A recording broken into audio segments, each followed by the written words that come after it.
Psychohistory and Psychohistorians. Promises and Problems.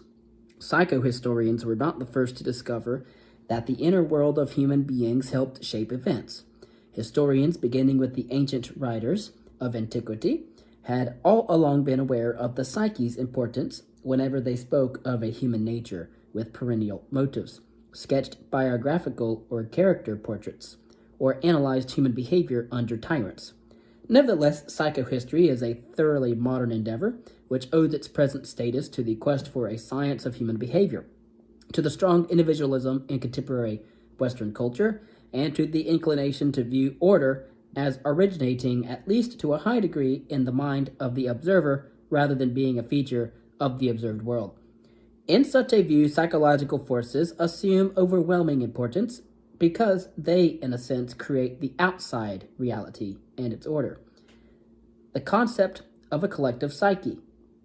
From 1750 to 1900, when scholars still asserted the reality of entities beyond the scope of individuals, the patterns of and developments in human affairs were often ascribed to the working of a collective psyche. Every change in that psyche affected every aspect of the life of a group or of a period. So it was with Vico's three stages of the collective psyche, Herder's primordial formation of human groups and their developments, and Auguste Comte's three stages of the collective human mind. Other historians spoke more vaguely of a national character and its role in the shaping of events. The early empirical psychologist, the founder of modern psychology, Wilhelm Wundt, still wished to create a science of the Volksseele, that is, the collective psyche. And in the last decade of the 19th century, Karl Lamprecht tried to write German history as a reflection of the German Volksseels, or collective psyche's transformations. Lamprecht failed to convince other historians, however, but a mutant of the idea of a Volksseele, or collective psyche, intruded into the French historiography as the concept of a period's mentality, especially as mentality, or sensibility, in Febre's work. However, that mentality was no longer a mysterious entity, but simply a convenient way to describe the conceptual range within which a period's scholars stayed, to which most people conformed, and against which a few innovators usually revolted. Those who revolted successfully reshaped the collective mentality. The exploration of mentalities, as the task of historians, found sturdy defenders among the annals group, eventually even among scholars of the psychoanalytical school, who at first had found the concept of mentality too rationalistic in interpretation. The dominance of the psychoanalytical approach. From 1880 to 1914, challenges to the concept of a collective psyche were plentiful. Wilhelm Dilthey stipulated that historians did not deal with the objective reality, including a collective psyche, but only with the perceptions individuals of one group and one period shared about reality. In such a world constituted through interpretation, the past consisted of a sequence of world views, Weltanschauungen, that is, patterns of understanding shared by specific people at certain periods. The historian's task had come to be the comprehension of the various worldviews constructed by human consciousness, with its mixture of reason, emotions, and will.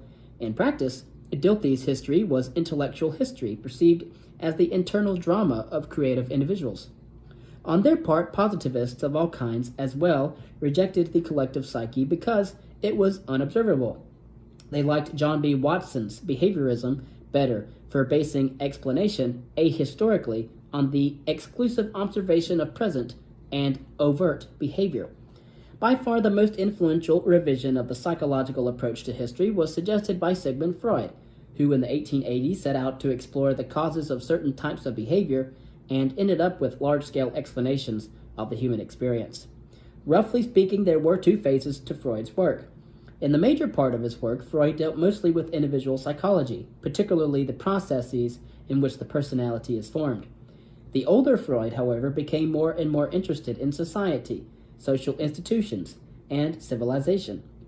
Few American historians used the Freudian mode of explanation until after the year 1945, when the sturdy American faith in progress and rationalism had been jolted by the realities of totalitarian regimes, shocked by the barbarism of those regimes, historians discovered that the code of objectivity did not allow them to condemn these regimes, and that modern definitions of human beings did not permit the use of the term evil. In this situation, a number of historians found useful the psychoanalytical recasting of evil as abnormal or psychotic. The value judgment contained in these terms were less visible and, in any case, more in tune with the modern temper. Psychohistory's rise was furthered when many famous European Freudians settled in America as exiles. In the year 1957, Wilhelm Langer appealed to historians to plumb the depths of the human psyche in the interest of fuller historical explanations. Quote, "There is, however, still ample scope for penetration in depth, and I personally have no doubt that the newest history will be more intensive and less extensive. I refer more specifically to the urgently needed deepening of our historical understanding through exploitation of the concepts and findings of modern psychology."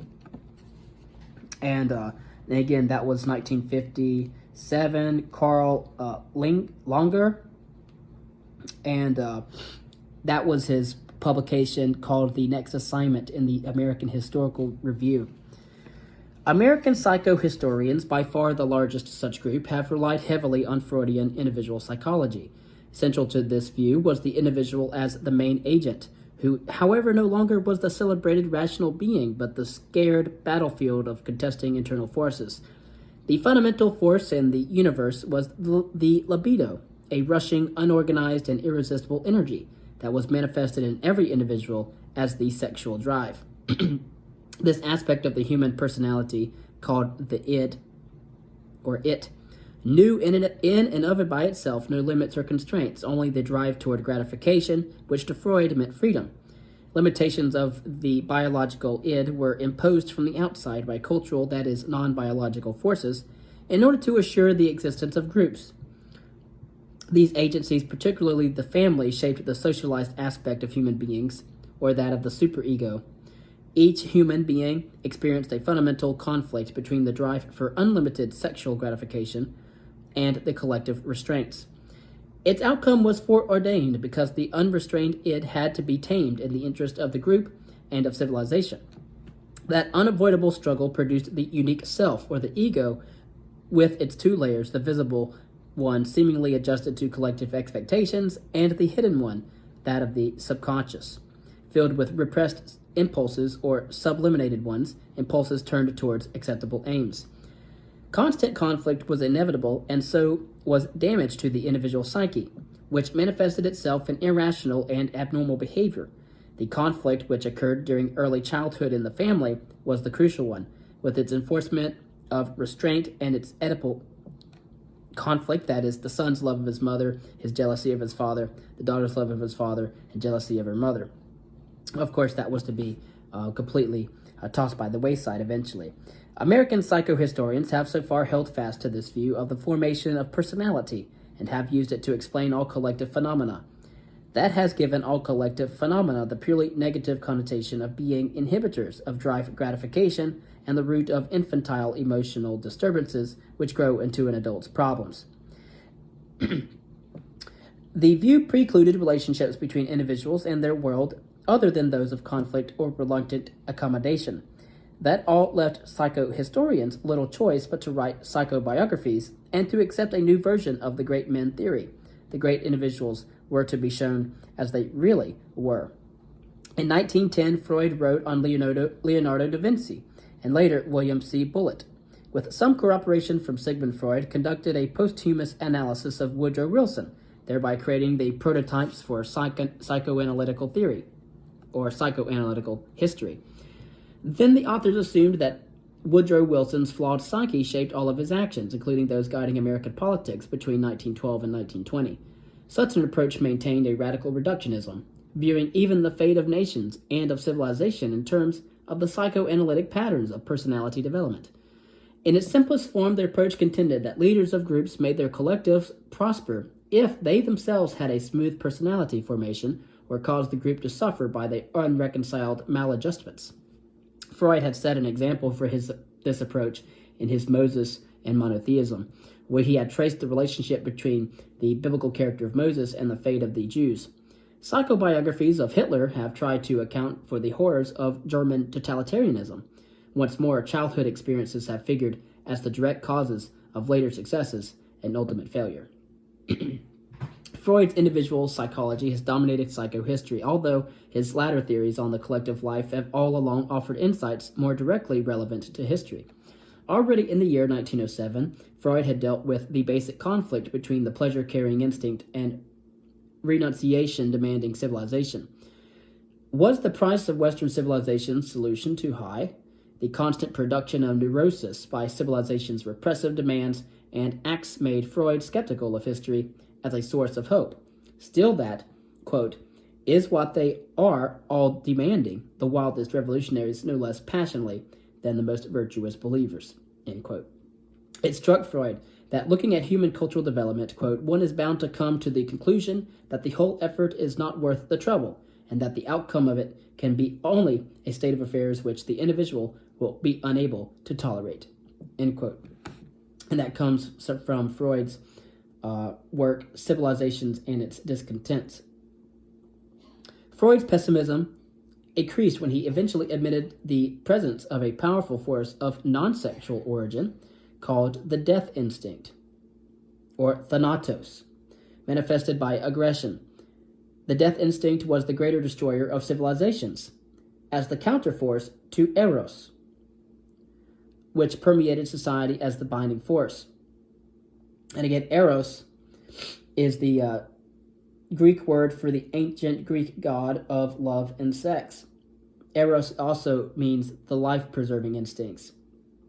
And so the death instinct manifested by aggression was the great destroyer of civilizations as the counterforce to life-preserving instincts which permeated society as the binding force. History carried the marks of the great dichotomy. Quote, but man's natural aggressive instinct, the hostility of each against all and all against each, opposes this program of civilization. This aggressive instinct is the derivative and the main representative of the death instinct, which we have found alongside of eros, or the life-preserving instincts, and which shares world dominion with it. And now I think the meaning of the evolution of civilization is no longer obscured to us. It must present the struggle between eros, life-preserving instincts, and death, thanatos, between the instinct of life and the instinct of destruction, as it works itself out in the human species. The struggle is what all life essentially consists of, and the struggle for life of the human species. Yet even in their later attempts to transcend Freud's id-ego-superego psychology, American psychohistorians, with such exceptions as Norman O. Brown, have not had recourse to the thought of the older Freud. Its strong pessimism may well have been a potent deterrent. Rather, they have extended the range of some of Freud's concepts in individual psychology in order to give it a more positive role to the social and cultural context. In Erik Erikson's Young Man Luther, published in 1959, Luther's search for identity was an infinitely more complex process than the id-superego collision with its mechanisms of repression. And the outcome of Luther's search for his identity was not only a new Luther, but also the Reformation, which brought about a new psychic climate in Western religion wherein inward religiosity prevailed over outward religiosity. The status of psychohistory as a discipline. In the late 1960s, psychohistory, somewhat freed from the narrow limits of orthodox Freudian theory, gained adherence and recognition. It acquired academic courses, journals, such as the Journal of Psychohistory, for example, and vaguely defined schools of thought, but it still remains in a precarious state due to its slim and troublesome theoretical base. Historians have remained cool toward a psychoanalytically oriented psychohistory because the link between evidence and interpretation in psychohistory was too often unconvincing. Psychohistorians have insisted that what a source says must be searched for its real meaning, which lies in the world hidden behind observable reality. In short, the subconscious world. Historians have complained that such a procedure threatened to submerge the clarity and precision of historical research in the quagmire of the subconscious.